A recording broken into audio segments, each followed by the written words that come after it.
নমস্কাৰ পাব্লিক বাবাজ ব্লগছলৈ আপোনালোকক স্বাগতম। ৯৮ সংখ্যক হাউলি ৰাস সমাগত সকলোৱে গম পায়। তাৰে নানান ধৰণৰ কাম চলি আছে, প্ৰস্তুতি চলি আছে। বিশেষকৈ প্ৰতিমা সন্দৰ্ভত প্ৰতিমাৰ বিষয় লৈ পেলাই নানান ধৰণৰ এইবাৰ প্ৰতিমাৰ ৰূপ দেখা পাব। বিশেষ প্ৰতিমা দেখা পাব।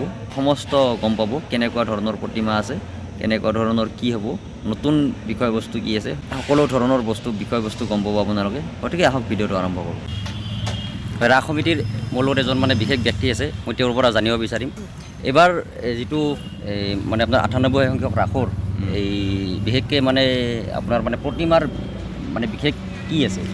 আজি এমাহ আগতে যি আমাৰ মাজৰ চিৰদিনৰ বাবে বিদায় ল'লে জুবিন গাৰ্গ ডাঙৰীয়াৰ, তেওঁৰ যিটো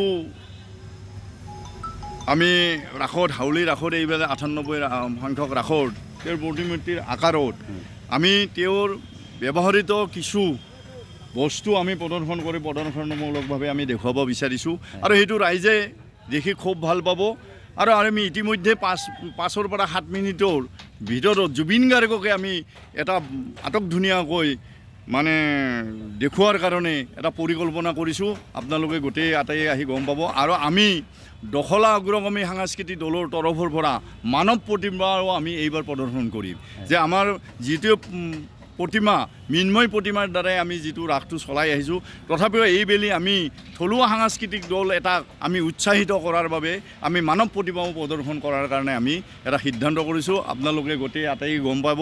আৰু আমি ডক্টৰ প্ৰয়াত ভূপেন হাজৰিকাৰো আমি এটা প্ৰতিমূৰ্তি আমি ইয়াত সংস্থাপন কৰিম খুব ভাল ধৰণে।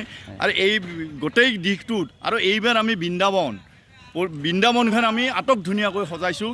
বিভিন্ন বালক কৃষ্ণৰ পৰা আদি কৰি গাঁৱলৈ শিশুৰ পৰা হেৰিলৈ গোটেই কথাখিনি আমি তাত ৰাখিছোঁ। আৰু তাৰোপৰি আমাৰ যি দশ অৱতাৰ লগত ৰামায়ণৰ আখ্যান ৰাখিছোঁ। তাৰপিছত মহাভাৰতৰ আখ্যান ৰাখিছোঁ। মহাভাৰতৰ আখ্যানৰ ভিতৰত আমি স্বৰ্গযাত্ৰাটো যুধিষ্ঠিৰৰ স্বৰ্গযাত্ৰাটোৰ আমি এইবাৰ প্ৰদৰ্শন কৰিম, দেখুৱাই আমি ভাবিছোঁ। গতিকে এইবাৰ আমাৰ প্ৰতিমাৰ আমি বিশেষ কৰি হাউলি চন্দ্ৰপুৰা ৰজাৰ এটা প্ৰতিমূৰ্তি আমি মূল গেটত দিছোঁ আৰু তেওঁৰ জীয়ৰী মনোমতীকো আমি তাত সংস্থাপন কৰিছোঁ। বীৰ লাচিতৰো প্ৰতিমূৰ্তি থাকিব, চিলাৰায়ৰ প্ৰতিমূৰ্তিও আমাৰ থাকিব। গতিকে আটকধুনীয়াকৈ আমি এইবাৰ দেখুৱাবৰ কাৰণে ৯৮ সংখ্যক ৰাস সমিতিয়ে আমি যোজা চলাইছোঁ। আৰু ইতিমধ্যে আমাৰ প্ৰায় কাম শেষ হোৱাৰ পথত আগবাঢ়িছে। গতিকে ইয়াত আমাৰ স্থানীয় শিল্পী বিজয় গোস্বামীৰ দ্বাৰাই আমি তেওঁক বৃন্দাবনখন আটকধুনীয়া কৰাৰ কাৰণে দায়িত্ব অৰ্পণ কৰিছোঁ। ৰামায়ণ মহাভাৰতকে আদি কৰি গোটেইখিনি তেওঁক স্থানীয় শিল্পীক তেওঁক সম্পূৰ্ণভাৱে আমি দায়িত্ব দিছোঁ। আৰু তেওঁ সেই দায়িত্বটো পালন কৰি আমাক আটকধুনীয়াকৈ আমাক নিশ্চয় তেওঁ প্ৰদৰ্শন কৰি ৰাইজে এটা ভাল পৰিৱেশত এইবাৰ ৰাস চাব পাৰিব। আৰু বিশেষভাৱে জুবিনৰ যি প্ৰকৃতিপ্ৰেমীৰ যিখিনি জীৱ জন্তুক তেওঁক ভাল পাইছিলে, সেইখিনিও আমি আমাৰ তেওঁৰ আজি যিটো স্থল ৰাখিছোঁ সেই স্থলত আমি প্ৰদৰ্শন কৰাৰ কাৰণে আমি সিদ্ধান্ত লৈছোঁ। গতিকে তাৰোপৰি আমাৰ জগতগুৰু শংকৰ মাধৱদেৱ, দামোদৰদেৱ, হৰিদেৱ, এই গোটেই মহাপুৰুষসকলক আমি স্থল ৰাখিছোঁ, তেওঁলোকক আমি তাত ৰাখিম। গতিকে সম্পূৰ্ণভাৱে আমি অসমৰ ৰাইজক এইবাৰ ধুবুৰীৰ পৰা শদিয়ালৈকে আমি আহ্বান জনাইছোঁ। তেওঁলোকে এইবেলি ৰাসত আহি গোটেই দিশটোকে চাবলৈ সক্ষম হ'ব আৰু খুব আনন্দিত হ'ব বুলি আমি আশা কৰোঁ। নতুনত্ব এইবাৰ পাব। ৰাসৰ প্ৰতিমা বনাই আছে, কিমান দিন ধৰি বনাই আছে? এই সোমবাৰ ৬ তাৰিখ যোৱা সোমবাৰৰ পৰা। ৬ তাৰিখ হ'ব, ১৪ তাৰিখ ১৪ তাৰিখ পৰা কাম ষ্টাৰ্ট কৰিছোঁ। কিমান দিন লাগিব এইখিনি কৰোঁতে? ৩ তাৰিখ পৰ্যন্ত লাগিব। কিমানমান মূৰ্তি আছে, কিমানমান প্ৰতিমা আছে? ৩০০। ৩০০ মূৰ্তি কৰোঁতে কিমান সময় লাগিব আপোনালোকৰ? ২০ দিনমান লাগিব। একদম সম্পূৰ্ণ কৰিব? সম্পূৰ্ণ কাম কৰিছে ২০ দিন লাগিব। এই ৩০০ মূৰ্তি বনাওঁতে কিমানমান মানুহৰ প্ৰয়োজন হৈছে আপোনালোকৰ? ১৮জন মানুহ কাম কৰি আছে। একদম দ্ৰুতগতিত কাম চলি আছে। ৰাতি ২টা বজা পৰ্যন্ত কাম কৰি আছোঁ। আপোনালোক ক'ৰ পৰা আহিছে? কোচবিহাৰ। চিলাখানা। ৰাসৰ কাৰণে আগতেও মূৰ্তিৰ কাম কৰিছে? আগতেও দুৰ্গাৰ কাম কৰি আছোঁ, দুৰ্গা পূজাৰ কাম কৰি আছোঁ, তাৰপৰে বিশ্বকৰ্মা পূজাৰ কাম কৰি আছোঁ। কিমান বছৰ ধৰি কাম কৰি আছে আপোনালোকে? 45 বছৰ 40 বছৰ হৈ গ'ল হা।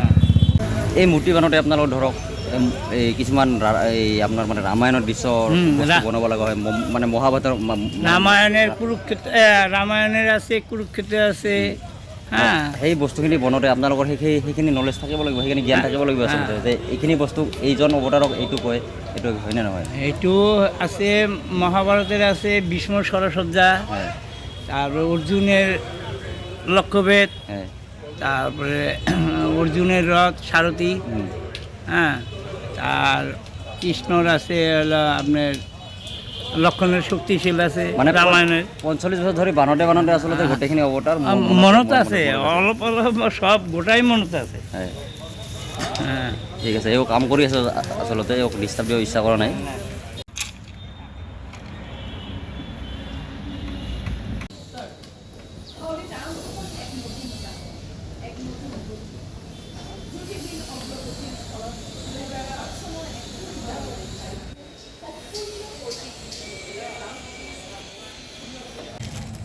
কিহে বাকি ব্যৱস্থা ওই যে দুটিয়া না না না বোকা প্ৰস্তুত হ্যাঁ বগা দিলে সব বগা